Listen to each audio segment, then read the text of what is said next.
Hey, good morning. Scott Luton, Greg White with you here on Supply Chain Now. Welcome to today's live stream. Greg, how you doing? I am doing great, Scott. And how are you? Doing great for a Monday morning. Had a wonderful weekend. Yeah. It's been a busy Monday morning, right? Yeah, it has. It's going to be a busy day, too. Interestingly, not that this is necessarily supply chain news, but stock market jumped big time, Right. which I was not expecting after the run it had last week. And Boeing was one of the biggest climbers, at least early on. So maybe we're starting to see some good news. I think so, and as we'll cover today as well, there is other good news if you look for it. There's plenty of challenging topics to dive into, which we've got some upcoming shows specifically designed to foster those conversations. But no shortage of news across global supply chain, and that's what this series is all about. The Supply Chain Buzz. This is where Greg and I, as we go through our collection of news stories and reading and research, we cherry pick some of those that are most important to be aware of, and along with some Reader's Digest style analysis, right, Greg? Yes, some analysis and some opinion. We'll try to let you know which is which. That's right. All about trying to raise our listeners' supply chain IQ. In fact, today's show is pretty exciting. We are sponsored by our friends over at Peachtree Commercial Capital. Yeah. Jesus, Rob, and the team are helping to finance growth across the business world, including in the manufacturing distribution space. You can learn more at peachtreecap.com. Always great to have new sponsors and partners as part of our programming, right, Greg? Yeah, no doubt. And what they're doing, well, we're going to talk about it, right? But that's right. What they're doing is helping a lot of small businesses in a time when they have great need and need guidance. So, yep, that's right. Yeah. And hey, one of those times is right now as we continue to navigate through these unique times. Quick programming note before we get started. If you enjoy our live stream episode, be sure to check out our podcast programming, wherever you get your podcast from. Today, we published a really neat recent interview with Jenny Froome from Sapix and Dominic Swinkles with People That Deliver. I love that company name, organization name, People That Deliver. Yes, and I love her theory: no product, no program. Right. So, we've talked about that on not only on that episode, but on other episodes as well. Right. That's right. A really common refrain. So I like how simple it cuts straight to the heart of the matter. Right. And also at the same time illustrates just how important global supply chain chops and know-how and execution is to serving some of these nonprofit, or many, if not all, nonprofit initiatives. Yeah. Real quick, I want to say hello. So, by the way, check out our podcast wherever you get your podcast from. Be sure to subscribe so you don't miss a thing. Hey, real quick, a couple of early guests here. Siddharth is tuned into the Buzz via LinkedIn. Hopefully this finds you well. Great to see you again. We've got Diana Chumley tuned in via Facebook. Diana, I hope this finds you well. Yeah. Thanks for tuning in, everybody. All right. So let's dive into this day in history. Yes, I love this part. By the way, everyone, I contribute nothing to this part. So this is as much fun and surprise for me as it is for you. So, all right. Well, good. Well, we might even throw some trivia your way, Greg. We'll see. So on June 8th, 1789, did you know that James Madison introduced 12 proposed amendments to the U.S. Constitution, later, of course, called the Bill of Rights? These critical additions further protected certain freedoms, such as freedom of speech and religion and press, much, much more. And in fact, Mr. Madison helped build the Bill of Rights using earlier landmark documents, such as the Magna Carta and the English Bill of Rights. So, Greg, quick trivia question. Do you know which two amendments out of the 12 did not make it? I don't know, but I do know there are only 10. So that was going to be my question. Well, so the first two that Madison submitted were both not ratified. So the the First Amendment was actually the Third Amendment as initially written, and everything got bumped up. And of course, there's been some valuable additions since then. But today is when they were first proposed. So good stuff there. Wow. All right. So moving right along to on this day, June 8th, 1887. Now, this is an interesting one. Stay with me here. There's a lot of moving pieces. Herman Hollerith applied for a patent for his, quote, art of compiling statistics, end quote. He'd be granted the patent 2 years later, and it would allow Hollerith to later invent the punch card reader, one of the very first devices invented rather, that made it easy to process, of course, big data very fast. And one of the big driving factors of that invention was he was a part of the census team. And at the time, it took the census team 8 years to compile all the data that came in. 8 years, Greg. That's why it's every 10 years. They needed 2 years of rest after compiling all that data. So stay with me. So Hollerith later formed a company after getting the patent, I believe, called the Tabulating Machine Corporation, of course, right? It had a rough start until a savvy businessman came on and joined the team, Thomas Watson. Does that ring a bell? So Thomas Watson joined the team. The company was renamed International Business Machine, and the rest, as they say, is history. Greg, ever heard of that? I have heard of International Business Machine. I think some people might know it as IBM these days, Big Blue. And also in my early days, when some of my friends were working at, I was working at a restaurant, when they were working at Digital and various and sundry, IBM and some other companies, I actually saw some of these punch cards. They were still being used in the 70s and 80s for some of the older mainframe type computers. I've met people who still possess these things. Amazing. So it is a really neat story when you start kind of connecting the dots here. So really quick, before we move on to our next little this day of history, want to say hello to a few folks.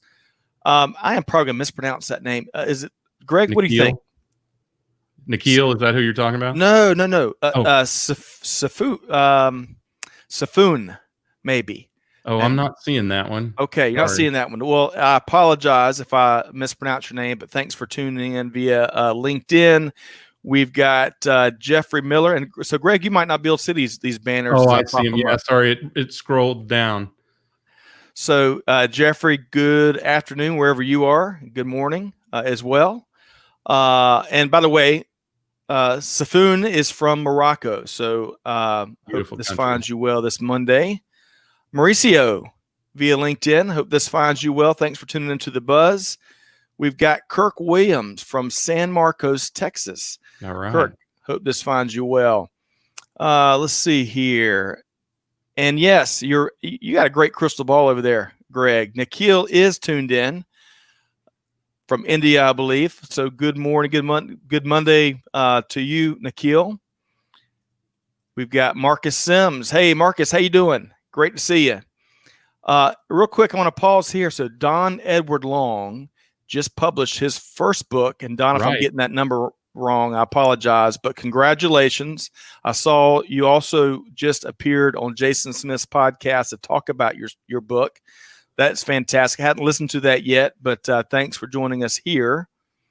And Greg, you remember Don, we last connected at Modex, right? Yep. Yeah. Seems like forever ago, doesn't it? Forever ago. Yeah. Yeah. He and I have had a conversation or two since that. Let's see. Smart guy. I want to read what he has to say. Oh, yes. Got to. Kathy Morrow Robertson's mother made Christmas wreaths out of punch cards. Oh, really? let me get to that one. I'm going to have to see pictures of that. So back to Jeffrey. Some of us walked across campus at 2 a.m. to get our time on the machine to run our card decks. Today, we build AI and ML applications. That's so neat, Jeffrey. Thanks for sharing. And Jeffrey is in Atlanta, right near us here. Anna McGovern is tuned in. She has shared some really interesting and valuable insights in previous live streams. So hopefully we'll get more of that from Anna. Yeah. Greg, the air capital of the world is well represented, right? Go Shocks. Yes, sir. Professor Mohib. Yeah. And I saw, I'm not sure exactly what he did, but he appeared or hosted something the other day. So I'm actually going make an appearance in Byram Yildirim's class, one of the supply chain professors at Wichita State probably next fall. Love that. And finally, as you alluded to, Kathy says, our dear friend Kathy, we've got a great tweet chat coming up with her on the 11th this week. Her mom did indeed, you were not kidding with us, Greg, made Christmas wreaths out of all the key punch cards. I can only imagine how many punch cards were headed to the waste bin, maybe. I'm just trying to think of how you do that. Maybe we need pictures, Kathy. Yeah, that's all. Gotta have pictures. All right. So as we wrap up this front end, gosh, we have a very active audience this morning. Yeah. Let's see here. In other news, so born on June 8th, 1955, Sir Timothy John Berners-Lee. Yeah. An English engineer and computer scientist, best known for what, Greg? He and a certain former U.S. presidential candidate, totally kidding. He invented the internet, or the World Wide Web. World Wide Web, that is right. Which originally was a way for professors and engineers and computer scientists to be able to connect their computers and communicate. Yes, and he should get a great Facebook tag or LinkedIn badge for doing that. So hopefully, I wonder if he was even on the internet. I don't know. In other news, it is Engineers Day in Peru, and it is World Oceans Day, which is a new one for me. But as I checked out their website, I love the initiative. So y'all check that out, World Oceans Day. You can Google it. It'll be the first response. They're doing some really neat things to help protect our world's oceans. Yeah. Okay. So moving right along, we've got a great featured special guest here today. So stay tuned for that. About 15 minutes from now, we're going to be talking more about financing and growth and some of the resources we need. Companies of all sizes need to get through these unique times. Yeah. All right. So we're going to keep doing. So last week we started kind of a new format where rather than take 2 or 3 stories and do a deep dive, we're going to steal the headlines from kind of some of the more important headlines from across a news-filled global supply chain industry. And we're going to kind of give you a few nuggets around the headline. And then Greg and I will both give you a really quick, in a nutshell, analysis on the story. Maybe not for every one of them, but for many of them. Yeah. All right. So Greg, are you ready? I am. Let's dive into the buzz. All right. So headline number 1, rather. So, of course, as expected, FedEx implements temporary surcharges. They followed UPS and implemented temporary peak surcharges, which go into effect today. Our friend Kathy, who is on here on the live stream, at least this front end, can talk all about this, I'm sure. Well, we talked about that they had announced that they were doing it last week on the buzz, and Kathy was not surprised. I think she actually said, I'm surprised it didn't happen sooner, but now it's official. Right, they are right there on board with UPS.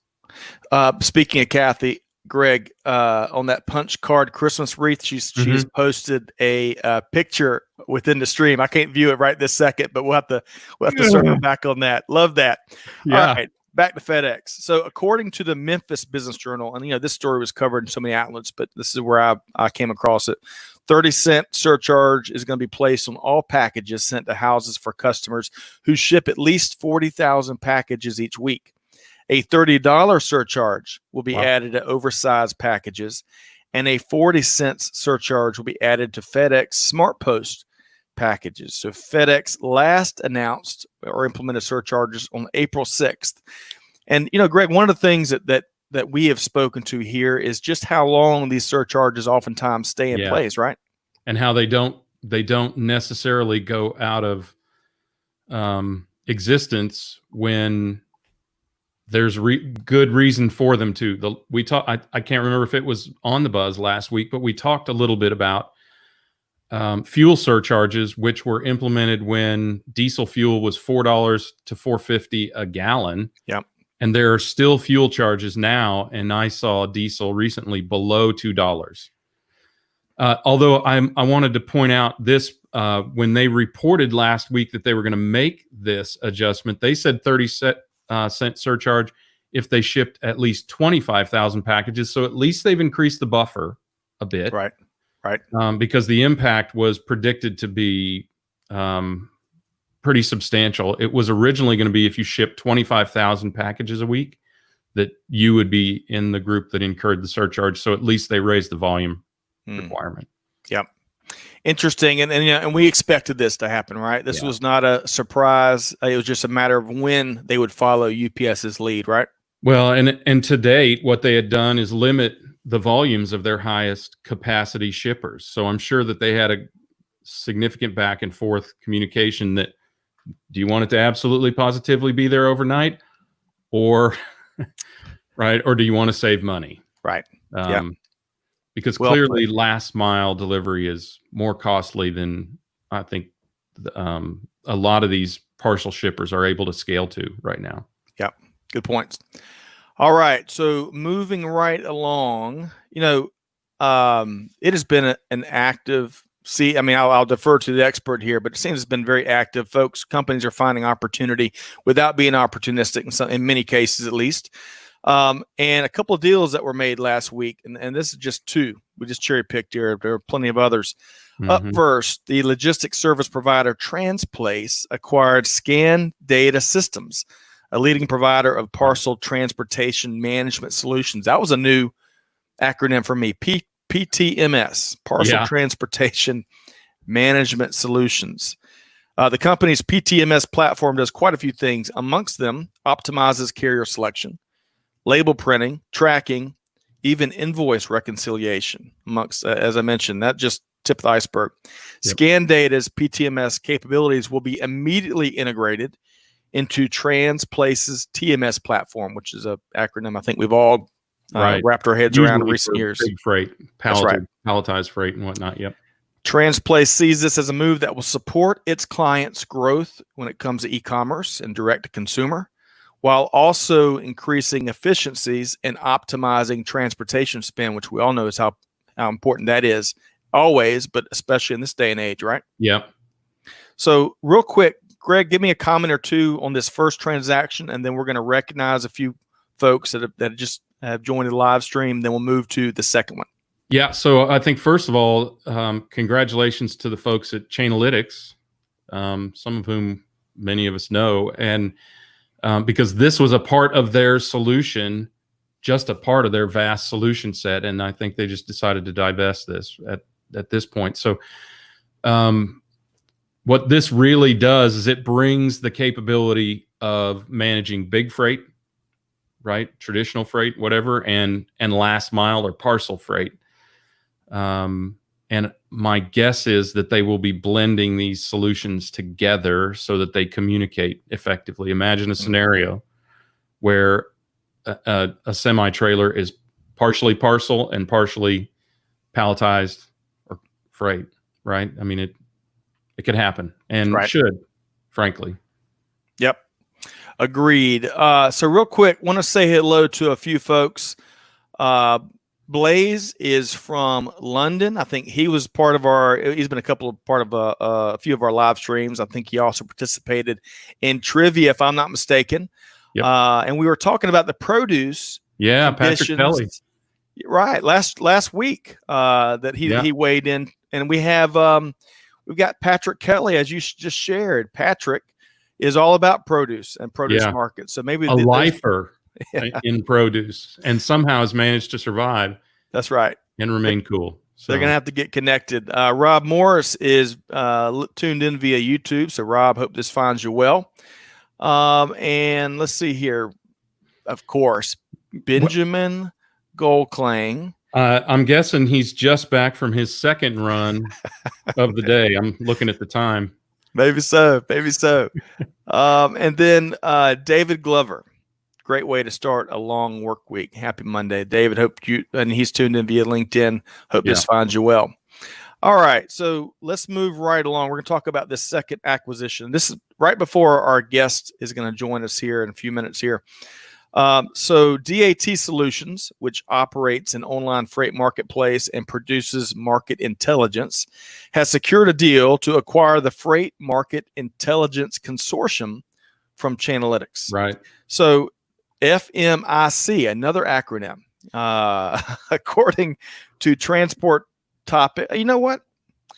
So I reversed these the graphics here evidently. Well, nevertheless, according to Transport Topics, DAT offers real-time spot market transaction pricing, and FMIC, the acquisition is going to add intelligence and rate modeling expertise in the contract market in particular. The new partnership may also lead to new services being developed. Reportedly, FMIC, the acquisition again, is going to operate much as it has been operating, even after it's integrated into the DAT organization. So, a lot of moves, big moves taking place here, Greg. And these are just a couple samples. I mean, there is a lot. There's a lot going on. Has been, frankly, a lot going on in supply chain and in acquisition, and I think we'll see more.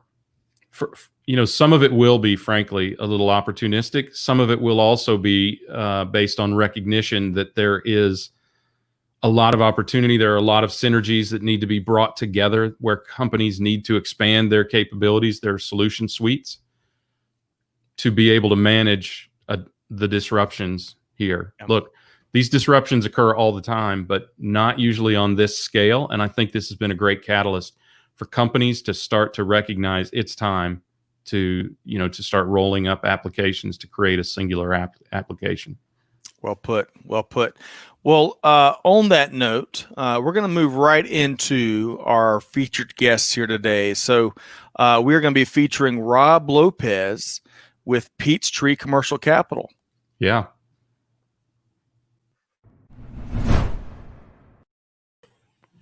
Hey, Rob, how you doing? And Rob, you are live with us here on the Supply Chain Buzz. Good Monday morning.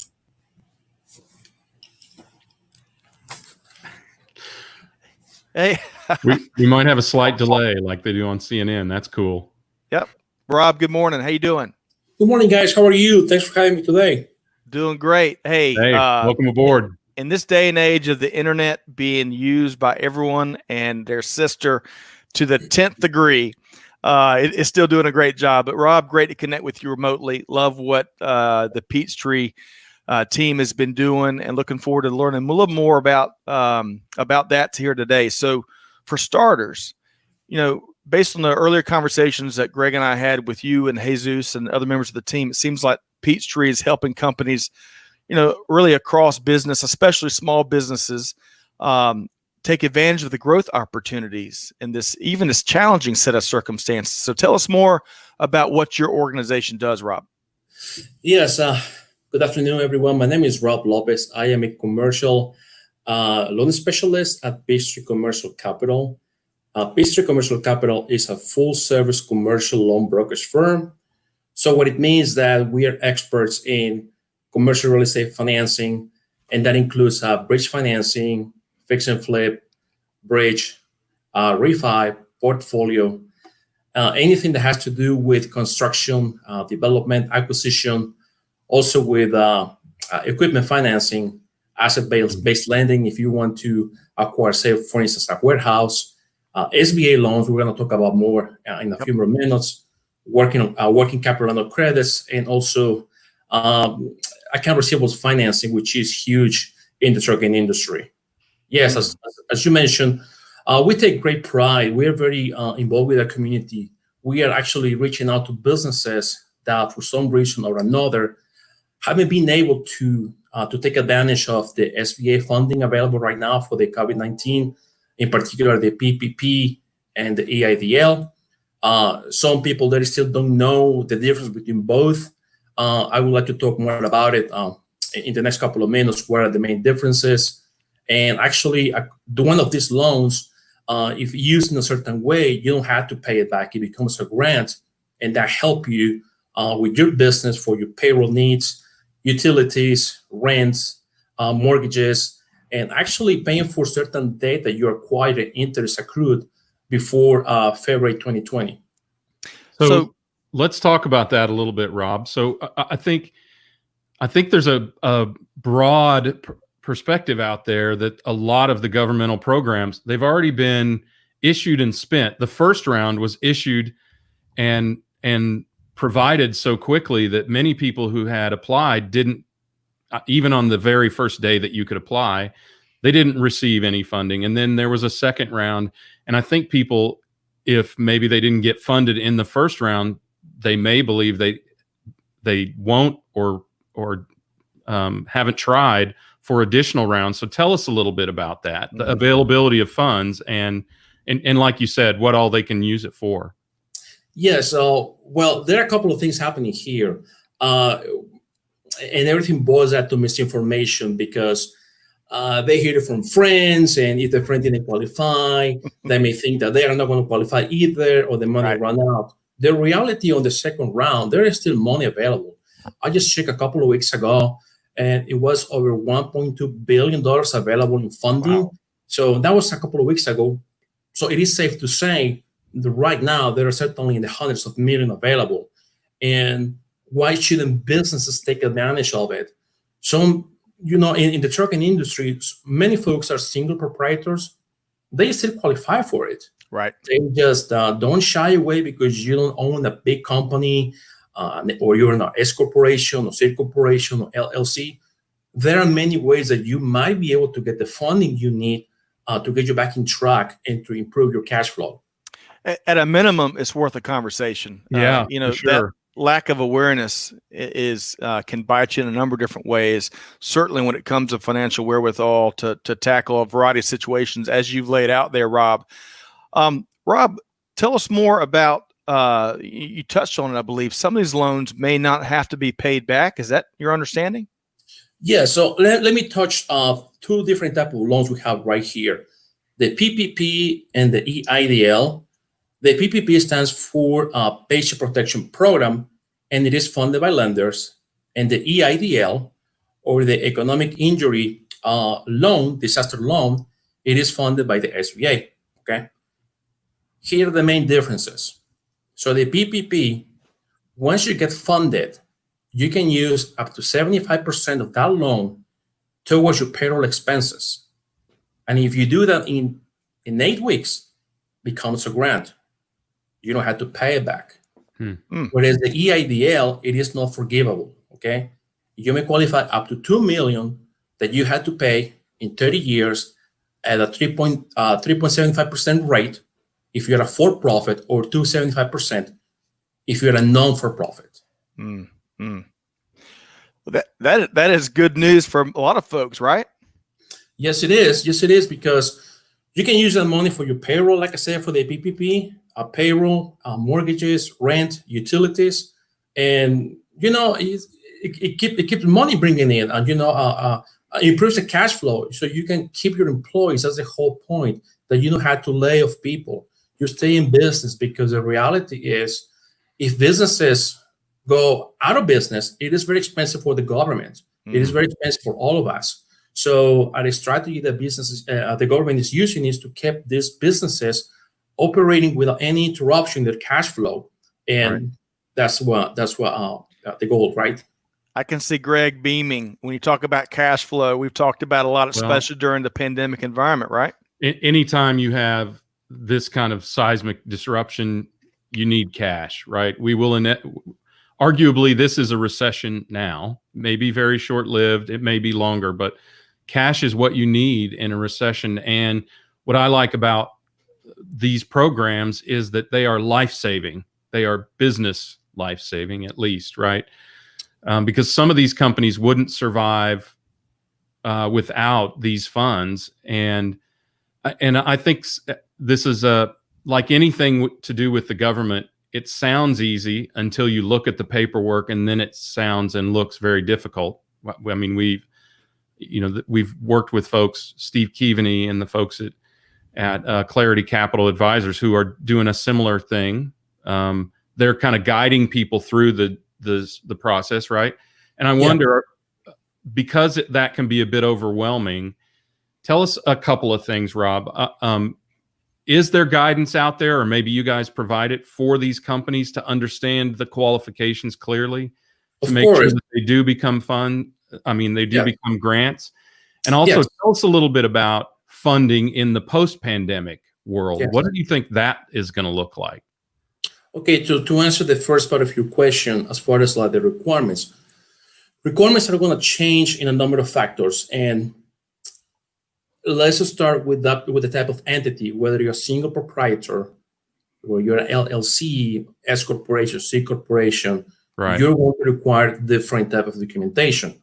So if you're a single proprietor, your 1040-C schedule will suffice if you don't have any employees. But if you have employees, you have to provide additional documentation, such as your IRS 944 or 941 for the past 4 quarters, and so forth.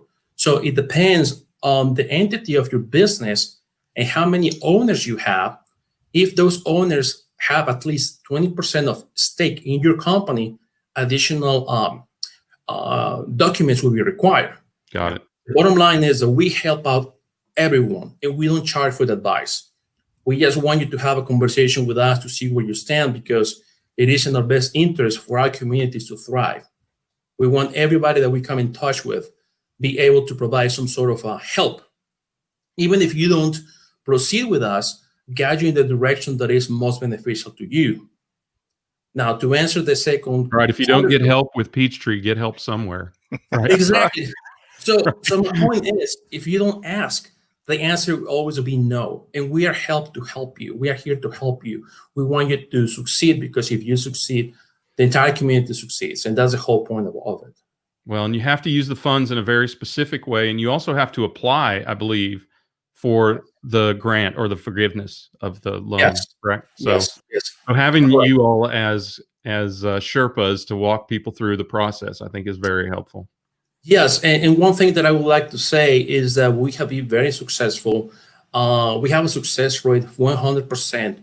For every business that we've been in contact with, we have been able to provide the PPP loans that they need. And Wow. so far, also for the EIDL. The EIDL takes longer, but they are getting the loans that they need. So that's very enriching to be part of that. Yeah, that's great. Go ahead. Yeah, so post-pandemic, what do you think lending looks like? I mean, what do you think the needs of these companies will be, and what do you think lending looks like? Well, as far as like addressing the cash flow part that you mentioned earlier, the post-COVID, what's next for businesses? Well, at some point, the SBA loans are not going to be available anymore, right? Yeah. But we are here to help folks with improving their cash flow. So we can do it in a couple of ways. We can help the trucking industry, just to name one industry, because it can be any industry that have receivables, right? We can help them out with account receivables financing, find a top-rated buyer that is going to buy those receivables, and give them an upfront infusion of cash for the business to thrive, and also with working capital and credits. Of course, every industry is going to require a different type of financing, but nonetheless, we're here to answer any questions you may have. And the consultation is absolutely free. There's no charge for that. And you guys have been doing this for a while, right? Right. I mean, so not just, you've been doing the traditional lending that you're talking about, as well as the SBA emergency disaster loans, right? Yes, that's correct. Yes. Yeah. I looked you guys up on LinkedIn. So you've been in this industry for a while, clearly. That is correct. Yes.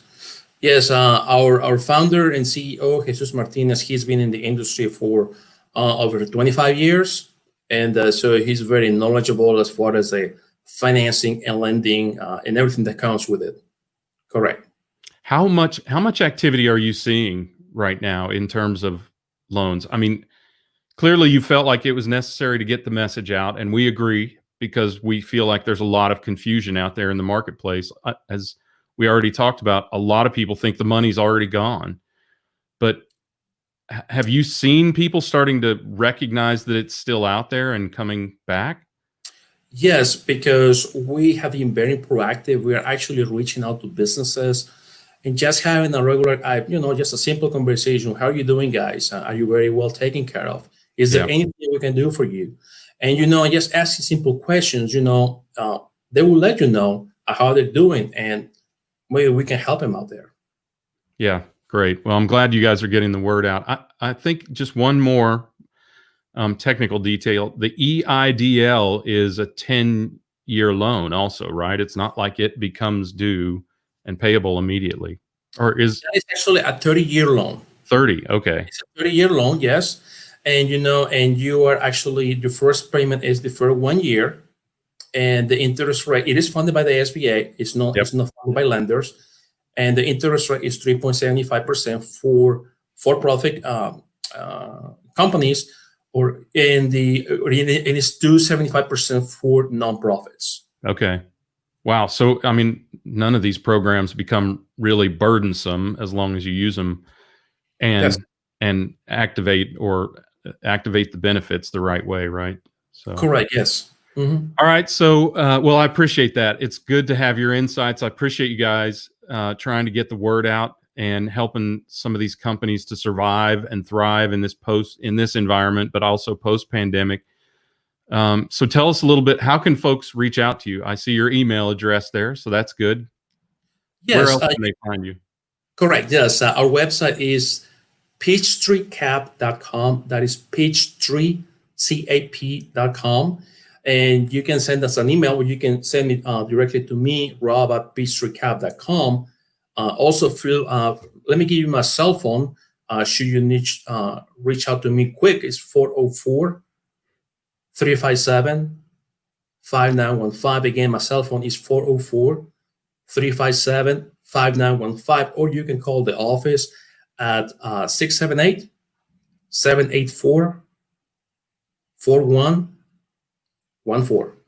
Okay. Thank you so much. And these are U.S. only programs, just so everybody knows, because we have a lot of people from all over the world watching right now. But these are U.S. programs that you're administering, correct? Yes, that is correct. Yes. Great. Well, thank you for joining us, Rob. I appreciate it. Thanks for having us. Yes. Thank you. Thank you. And keep up the good work. I really appreciate you helping out a lot of these small businesses. Thank you, guys. All right. I appreciate you. Take care, Rob. Bye-bye. See you.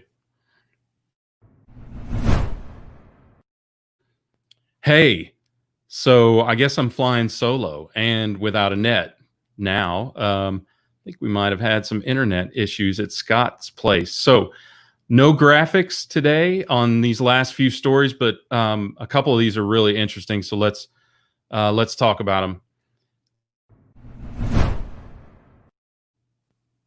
Oh, he's back. You all right? Oh, no sound. All right, I think we're back. I had it, man. I had it though. So thank you, Greg. Struck by lightning. No, quick story here, because our listeners don't care about this, but we just upgraded dramatically our data pipeline for the studio here, and evidently we didn't coordinate when they were going to do that, so it just happened. So well, I got to tell you, you look great. You look great in 4K and whatever 1 gig service. So yes. Well, I hated it.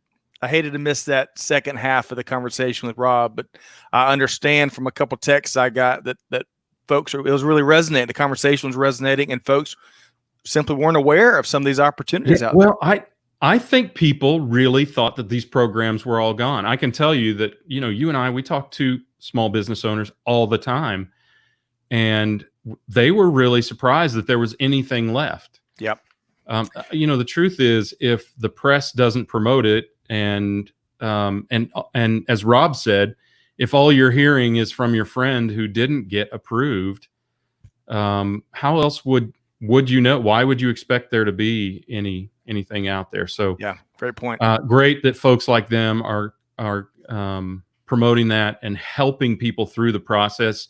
Claudia Freed also said, and we talked through this with Rob, that it's not automatic. I want to repeat this for anyone who's still interested in those loans. It's not automatic that the loan is forgiven. You have to apply. So, and there are some really specific, we talked about this with Rob as well, there are some really specific requirements for usage of the loan in order for it to be forgivable to begin with. So as we were just talking about Steve Keaveney and the folks at Clarity Capital Advisors who had helped a lot of companies apply for the PPP and the EIDL. So get help. It requires some professional help. Yep. And it's no charge help, by the way. Yeah, what a great. I heard that right before I was unbeknownst to me, gotten the hook. Yeah. But Rob, I want to share Rob's contact information with our audience real quick. Oh, he got it out there. Yeah. Okay, good. And we've got it. It's in the show notes as well. You can find his LinkedIn direct link to the profile as well as the link to peachstreecap.com. Yep. All right. Big thanks to our friends at Peachtree Commercial Capital. All right. So, Greg, are we ready to dive into the second half of the headlines? Let's do it. All right. I'm going to keep my fingers crossed because more than one surprise on a Monday is never a good thing. Well, so far, yeah, you've done okay. You've done good. All right. So we're going to take the second and final headline scan today is really going to focus on the manufacturing industry, and there's no shortage of stories there. So let's lead off with some not so good news. And this was maybe a personal story here. I remember earlier in my career where we were trying to get a lot of business from this plant, this Lazy Boy plant in Newton, Mississippi. Made several long car rides kind of across, as I would do for a lot of different reasons, across the Southeast, and we stop in and see this plant. Well, unfortunately, Michigan-based furniture manufacturer Lazy Boy has permanently closed its longtime plant in Newton. This is part of a major streamlining initiative by the company, which is pretty common during these times, which includes, unfortunately, laying off about 10% of their global workforce, closing of retail stores, and adjusting its production schedule. Production from the closed Newton plant is set to be shifted to company sites in Tennessee, Missouri, and Arkansas. So not so good news there, but unfortunately, Greg, we're hearing a lot about this from automotive to consumer goods and beyond. Well, the unfortunate happenstance is that a lot of people are not familiar with the virtues of the recliner. It is kind of a furnishing from a bygone era. Yep. And I think a lot of people, myself included, depending on how it's done, think it's kind of a tacky piece of furniture, and Lazy Boy has unfortunately become the victim of that. But I've got to tell you, it is pretty darn comfortable. I remember my great-grandfather and grandparents, of course, all having those kind of chairs. And right. I hope that this does not spell the end of that particular furniture line. Right. Agreed. And a lot of, we could see more of this in the furniture industry at Blue Ridge, that my previous company. We do a lot of work in the furniture industry, and a lot of what goes on in Mississippi, though I think it was more than this, and you would know better than I, Scott. A lot of what goes on in Mississippi and the plants around the coast is the frames are imported from China, and then the upholstery is put on in those plants in Mississippi. So they may just be shipping the frames in some cases to other locations. Remember the good old days when furniture was actually made in Hickory, North Carolina. That's right. You would go to the furniture factories if you lived in the Southeast to get good prices on furniture. Long gone, those days. And looks like maybe we got a little slight freeze with. There you go. Your new fast internet is. Oh boy! All right, so Greg, let's keep driving here. Who invented the World Wide Web, Scott? Maybe we should give him a call. All right, so the German manufacturing sector. It's not just the U.S. The German manufacturing sector saw orders fall at a record pace. This is in April, so there's a little bit of a lag in the data because this report comes just from last week.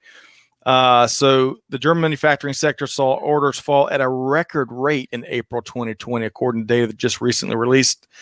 Domestic orders decreased about 22%. Foreign orders decreased 28%. So if you're in the manufacturing sector, it's a very challenging time, which is, it kind of goes without saying, but across the world. Yeah. Well, I think a lot of this is April, and we expected it. Of course, we have our quarterly report that we do with U.S. Bank on the Freight Payments Index, right? that they do, and it indicated a lot of this coming. And I think a lot of industry and market analysts expected Q2 to be much, much worse than Q1 because of the lag effect, the bullwhip effect, which we often talk about, of this, essentially eliminating commerce for 2 months. So this is fully to be expected. I don't know what it takes for it to come back, but you can already see, and we saw some surprises, by the way, in the job numbers. You can already see people starting to go back to work. I can verify, having driven in rush hour traffic in Atlanta on Friday, I can verify that people are going back to work. And they're every bit as friendly driving home on Friday as they've ever been. Well, let's get to some good news, right? In the world of manufacturing, no less. So India is making a huge push in manufacturing. So in this story from CNBC, India's government announced a $6.6 billion plan to boost electronics manufacturing industry in the country. In particular, India is targeting the production and assembly of smartphones. In fact, India is one of the world's fastest growing smartphone markets, and the country in particular, right hand in hand with that, it's the second largest mobile phone producer already in the world, Greg. And China is first, I presume, right? And we've talked a lot about China +1, +2, +3, or reshoring, nearshoring. So it's natural that a lot of these discussions will start to occur.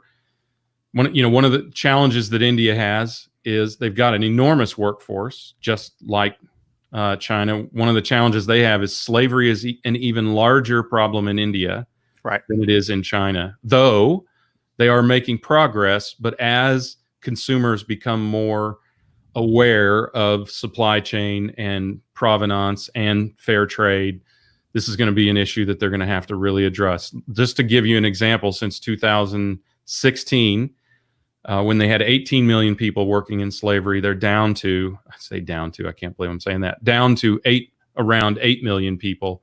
But they are making progress, but clearly there's a ways to go there.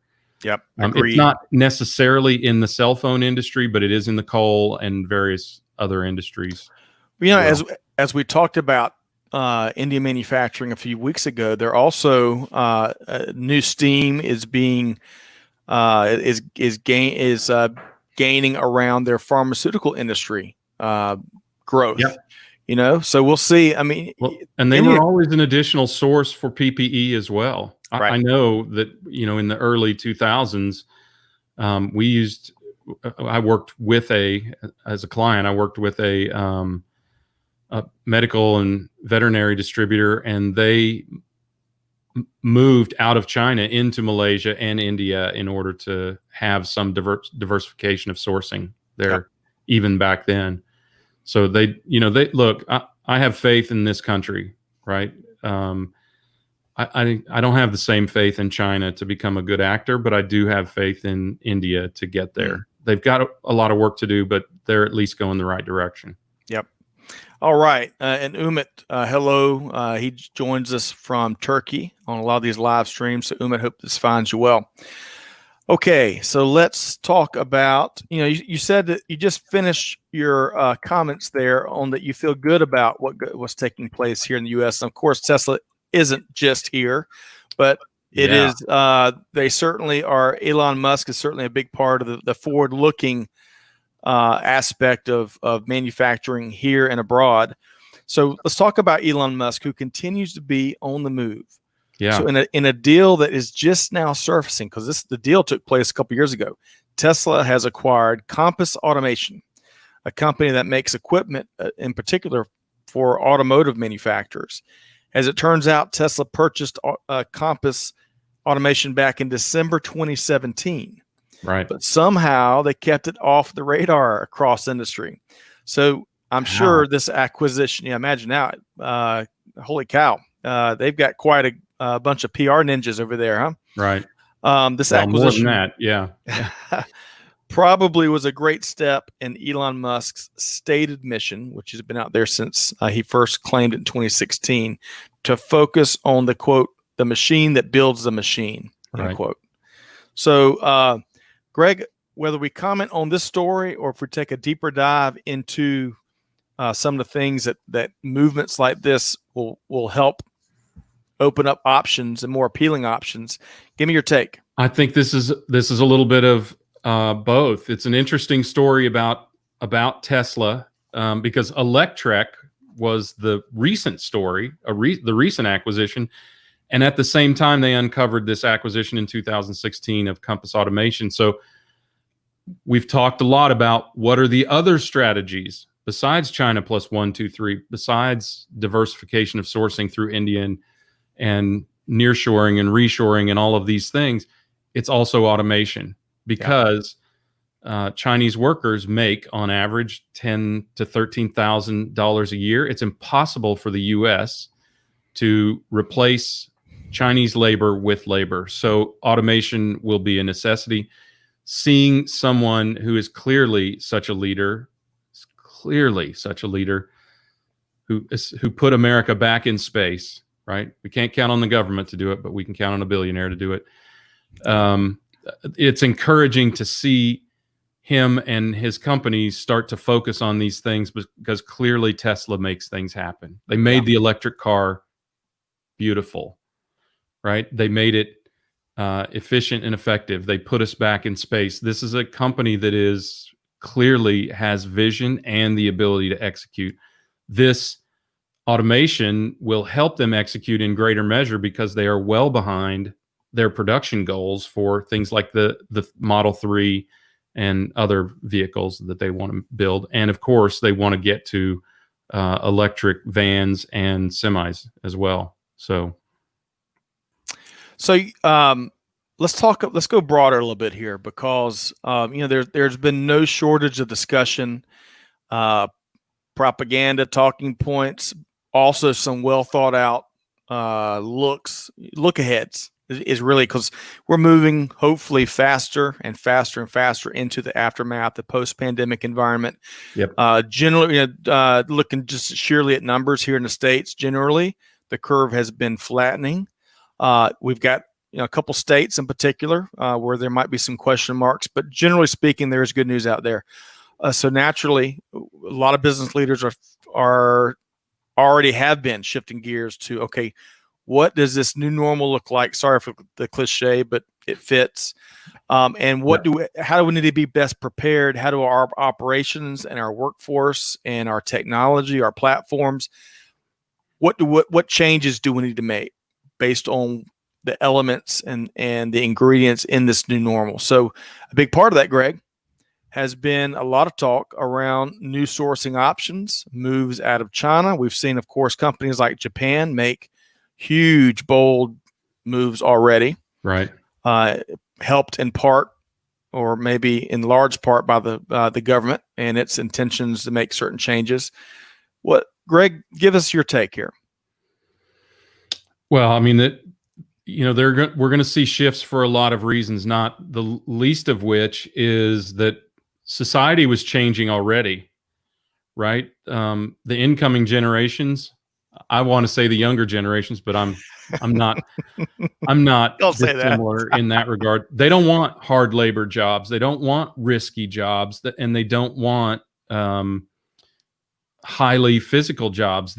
They are more equipped to do technical jobs and analytical jobs and things like that, which frankly human beings are more equipped for to begin with. So some of these seeing some of these things occurring is really, really encouraging. And diversification of sourcing into different countries, just the conversation of getting, of assessing risk and risk is, as our dog Clay mentioned, one of the number one terms. And I think the most overlooked term, frankly, very surprising analysis, stunned me. And I've been in supply chain for a long time.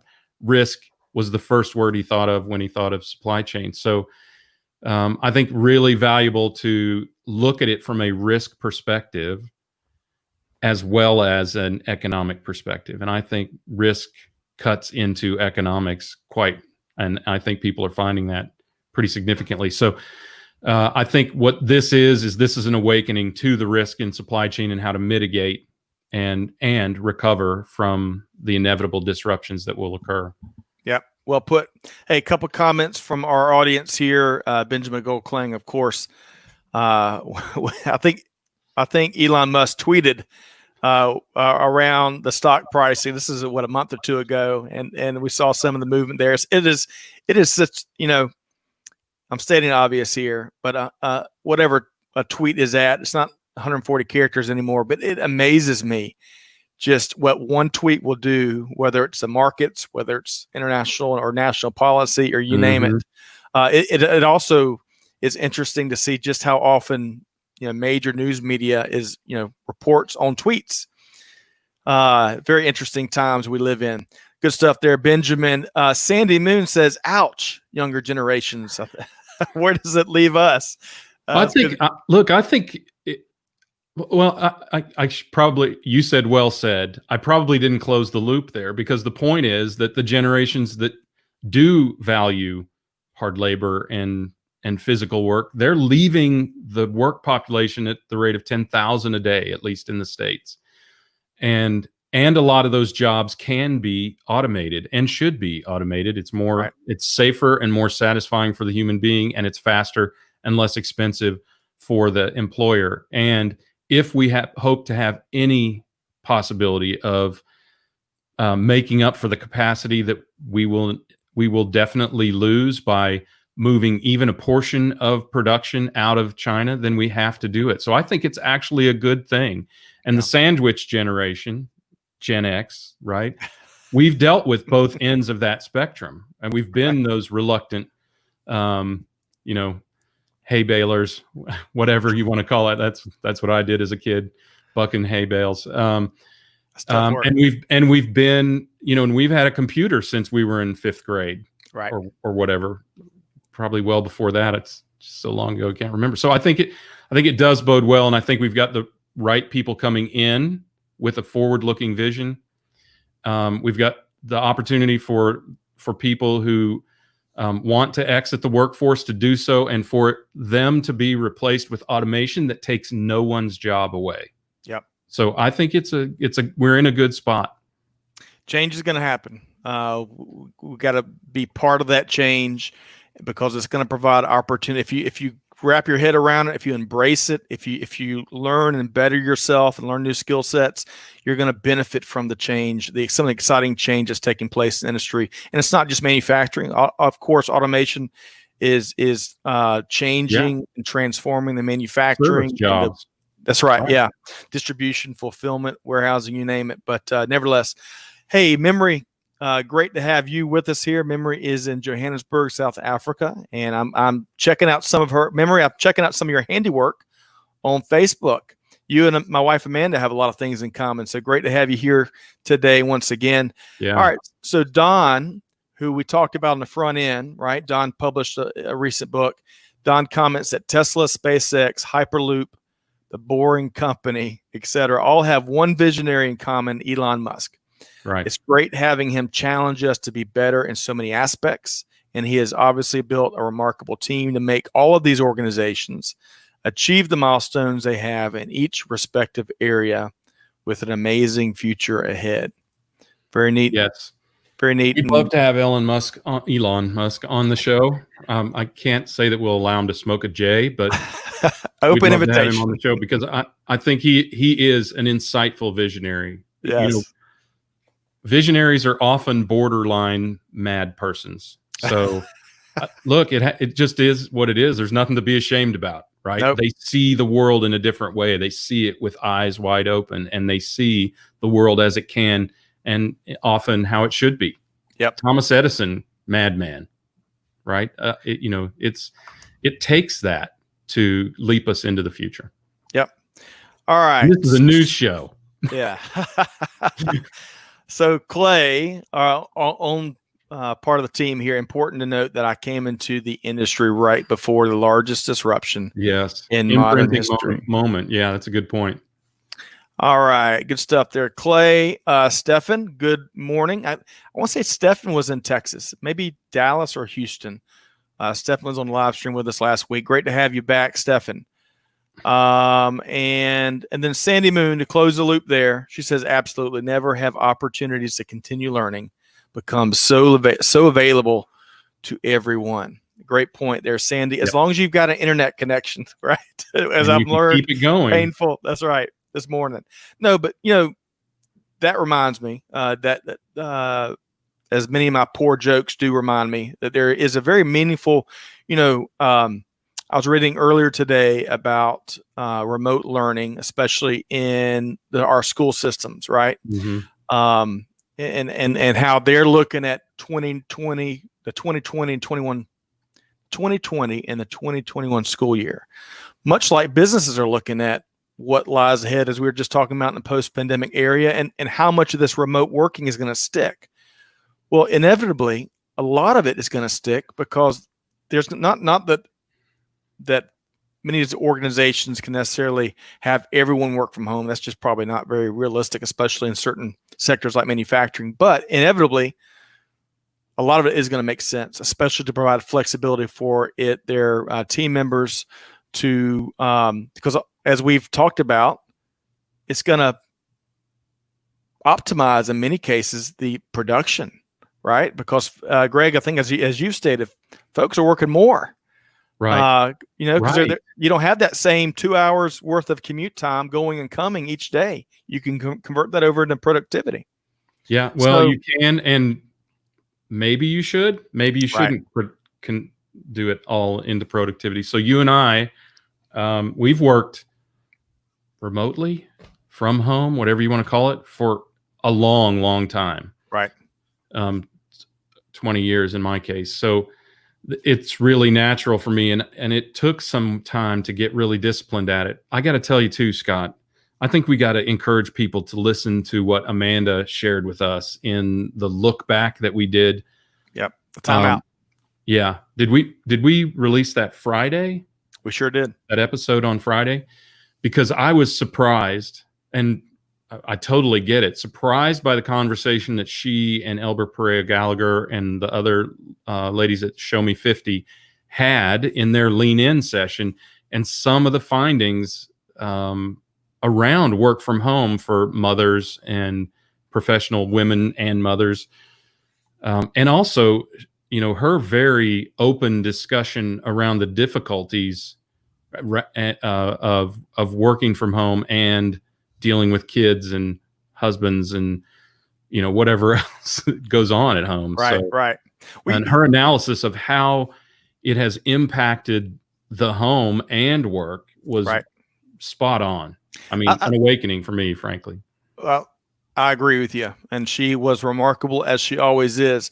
I'm a bit biased, but what is indisputable and inarguable, and this will be something fascinating to look at and monitor in the months ahead, is that despite the initial, like with anything new, you had a bunch of applications folks were using. They were kind of using it wrong or using too much of it, or it just wasn't a good fit. But ultimately, for most organizations, the remote thing, they figured out the cadence and the approach and the format and how to optimize it. And then you saw some organizations really say, this is outstanding. This is going to be transformational. So it's going to be really interesting to watch the savviest business leaders, the ones that know that not to over medicate and they use Zoom for every single thing, right? Or other platforms out there, and just make those appropriate tweaks and adjustments so that the folks that really do well working in a remote environment can work in that environment. And the folks that maybe want to mix and they work from home a couple of days and they're in the office so they can take advantage of those cultural elements, can do that. And folks, water cooler conversations are still so valuable. Yeah. Right. And then the folks that really want to be in an office somewhere, and that there's going to be less options for that. But it'll be really interesting to see these adjustments made uniquely for each different organization, because especially as you get larger, there's going to be, it's going to take a really unique solution, right?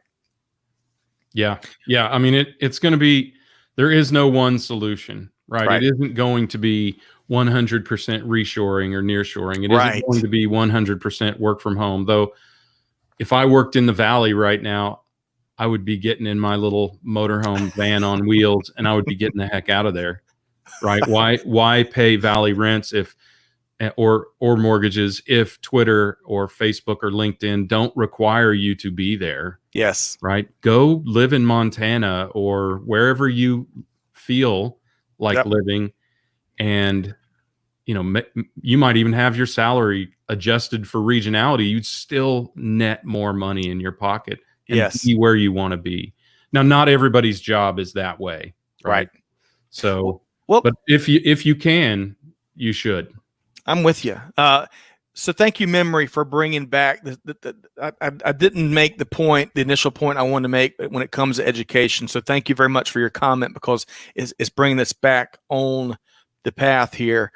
Because as Memory puts here, this pandemic is truly exposing the technological gaps within our society. Was surprised to learn that even here in America, there are places that still don't have broadband. The digital gap will leave a lot of places playing catch up, end quote. That is an outstanding point. And when I think about what we experience with our 3 kids, and when I read about other school systems, and I look at maps of where there's huge pockets with no regular internet connectivity, this is a huge challenge we're going to have to confront for a variety of different reasons, because everyone's on the playing field is certainly not level. And that's just here in the States. Of course, there's global dynamics when it comes to folks going without. Right? Undoubtedly. Well, 5G is going to solve all that, isn't it? I don't know. It's not. Of course, it's not. We got to keep folks from burning down the 5G towers and stuff. Gosh.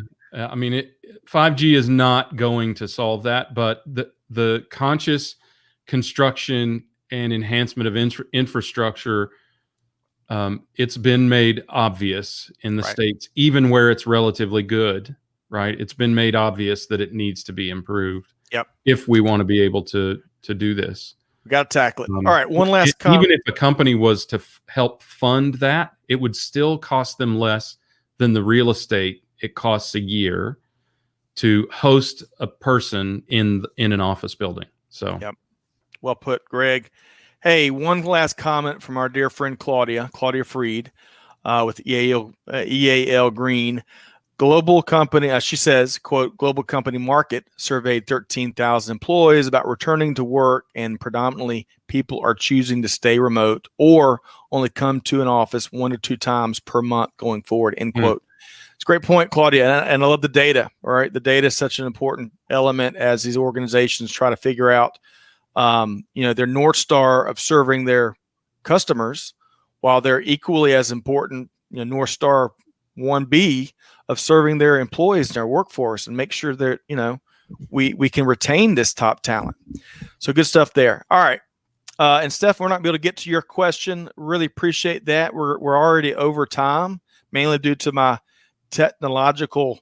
I think we may have gone down a rabbit hole a little bit, but I think it's okay. Clearly, people wanted to talk about this, so it's all right. Right? Absolutely. That's what we're here for, is to help give people voice. Yes. Well, love that, Greg. Give people the voice, facilitate and fuel the dialogue, and hopefully build some bridges globally. All right. So along those lines, we want to invite all of our audience, Greg. We've got a really neat upcoming webinar with Tom Brennan with Rootstock, right? Yeah. So we were across the aisle from Rootstock at Modex, which was the last time any of us have left the house. And it was really interesting because there was nobody else at Modex. It was really interesting to have the discussion with them about what they do. And this is an ERP based on the Salesforce platform, real, true cloud ERP.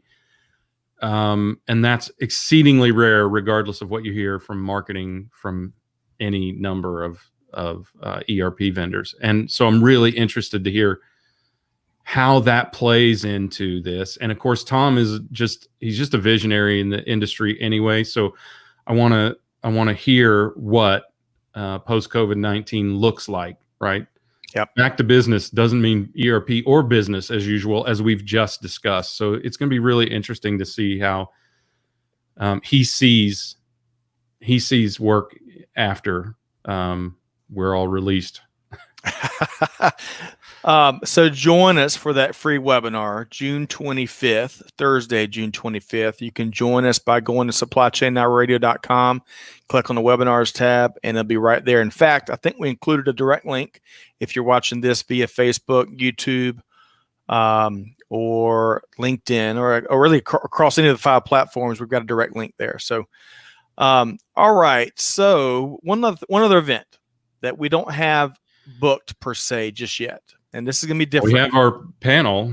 We got our panel established. Right. We just haven't created the registration link. So a few months back, we kicked off our stand up and sound off programming, and that was meant really what Greg just said, to give folks a voice, to give our audience an opportunity. As much as we like to share what we think and our take, we want to hear from our audience and give them that platform, while also having a panel that everyone should hear from, and really help drive the dialogue. Because with a lot of these conversations, especially these meaningful conversations like the discussion on race that we're having and should have right now in industry, we want to serve as a vessel, right? I wish I had more answers. For that matter, I wish I had all the right questions I should be tracking answers down for. But while we can't offer that all the answers in particular, we can help drive the conversation and give folks a voice to participate and learn all along the way as we do it. Yeah. And that cliche, Greg, I've seen so many different takes on we'll get through this together. And I get how a lot of folks think that is a cliche. However, where it's not a cliche, at least in my mind, is when it comes to the dialogue, because it's very difficult to solve huge challenges that we're trying to without having everybody at the table, right? Because it's not just two sides, right? Well, it's not. And, the greatest civil rights activist ever, that probably will ever live, but certainly that has lived in our time, Martin Luther King, said you have to engage everyone, right? Friend, complacent observer, or even enemy. You have to engage everyone in the dialogue in order to make progress. So, I just think more of these outlets are necessary. Yep. Agreed. Especially and remotely as folks are coming back, but some folks are still at home. Some folks are global. We're just going to try to provide as many convenient opportunities for voices and voices to be heard and perspective to be exchanged, and then see where it takes us. So July 15th, it'll be a 90-minute session. We've got an outstanding panel, 3 of the sharpest people in our network that folks are going to learn from and hear from. And I promise you, if you don't have a couple takeaways from this upcoming conversation, you got to check your pulse. So July 15th, stay tuned for that. One quick, I think we got to a couple questions, or we didn't get to a couple questions that we wanted to get to. Well, we're over. Let's go for it.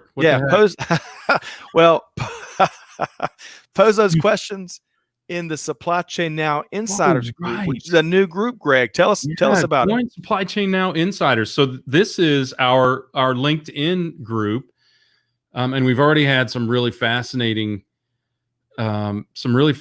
conversations in that. And some of the fascination I have is because it's come from some of our newer folks at Supply Chain Now, and getting the perspective of folks new to supply chain, or just learning supply chain, or just about to launch their careers in supply chain is fascinating. It's fascinating, the perspective.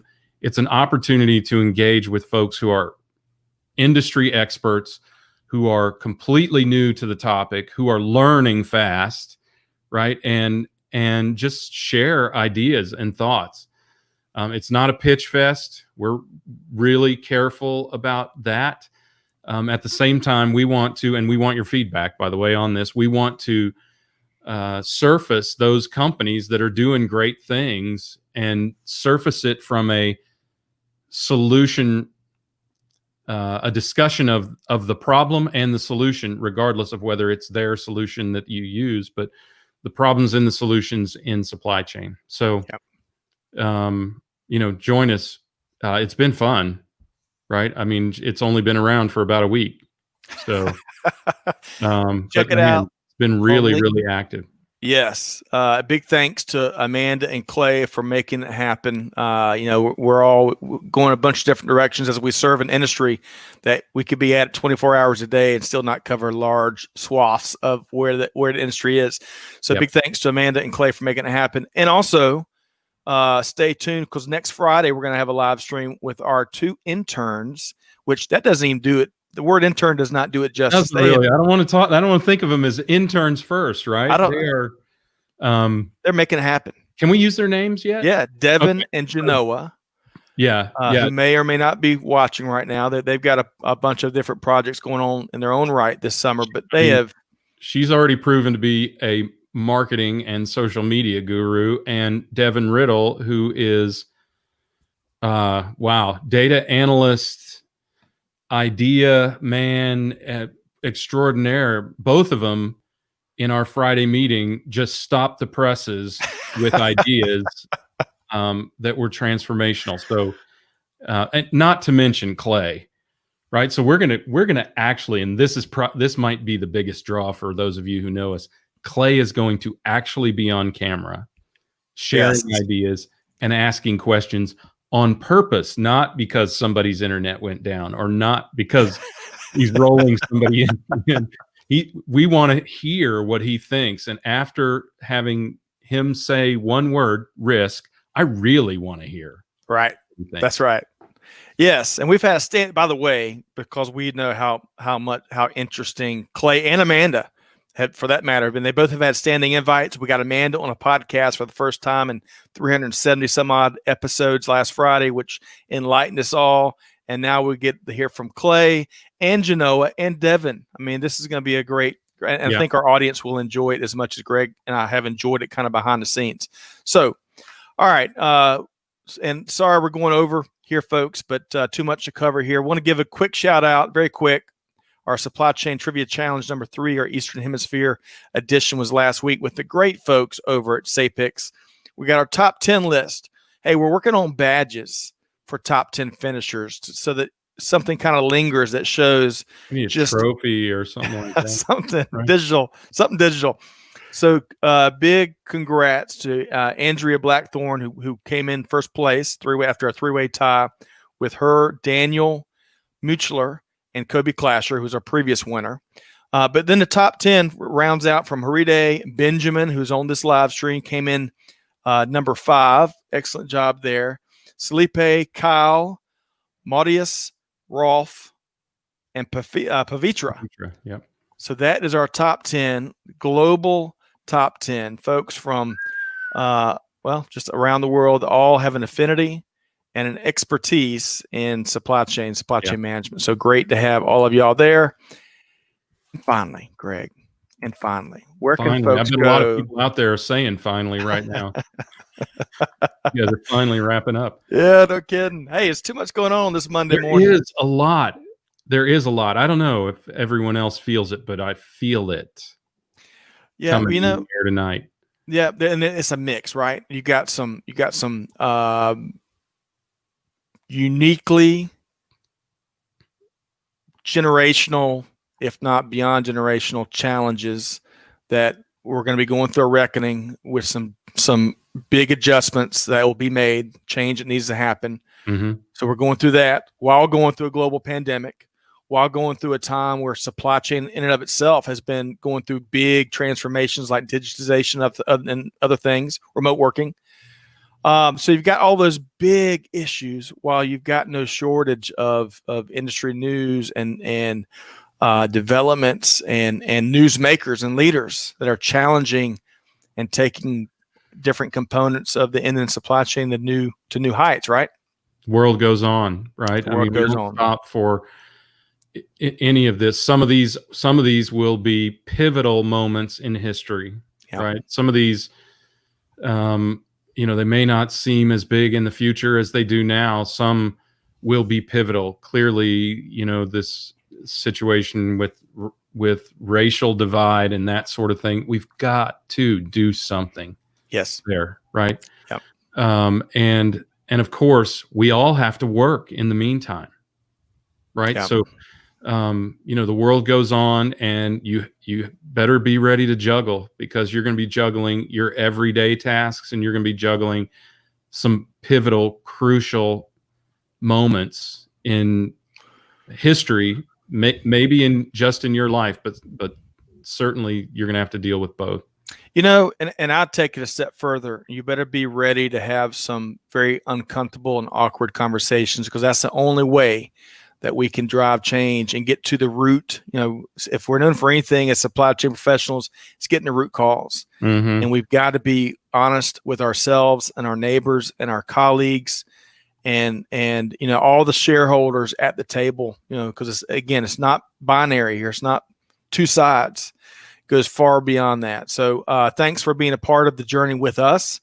We greatly appreciate all the comments and questions. Y'all don't know how much that means to Greg and me and the rest of the team here.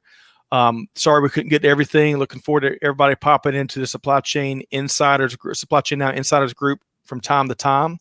And if you can't find something you're looking for, supplychainnowradio.com. You can also shoot Amanda a note at amanda@supplychainnowradio.com. And with all that, Greg, I'll give you the last word before I sign off. Okay. As I've done to you in the past, I'm going to give one word, but Stefan Mao, I'm expecting you to sign up for Supply Chain Insiders, but the word is yes, to answer your question. Look,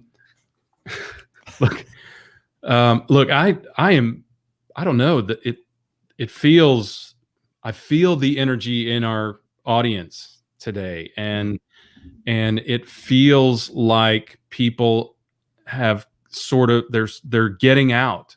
Hey, whether they're getting out to protest, or they're getting out to get to work, or they're getting out to get some airtime, some fresh air or exercise. We've been invited, by the way, to 2 different exercise events. Don Long wants us to go on a hike of Kennesaw Mountain, and Mr. Goldklang, of course, probably taking a nap now, as he said he was about to, but made his run this morning as well. But look, it's a time of great change.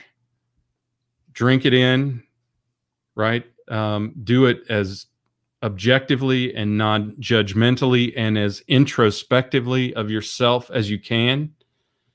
I would encourage everyone to continue to read Martin Luther King, people like Stephen Covey, people who are about changing your being rather than changing your environment. The best way to change the outside is to change from the inside, as Mahatma Gandhi, which, by the way, I misspelled on my manifesto the other day. How embarrassing. This is a paraphrase, but be the change you want to see in the world. Yeah. If it starts with you, it will emanate to the rest of the world. Yep. Excellent message to wrap up on. To our audience, thanks so much for your time. Thank you to our sponsor, Peachtree Commercial Capital. You can check them out at peachtreecap.com. Rob, what a great resource he would be. I mean, even just to pick up the phone or shoot him an email and just have the conversation. Yeah. I love folks that take that approach. So really big thanks to the Peachtree team for helping us make the buzz happen today. Yep. Thanks to Rob in particular.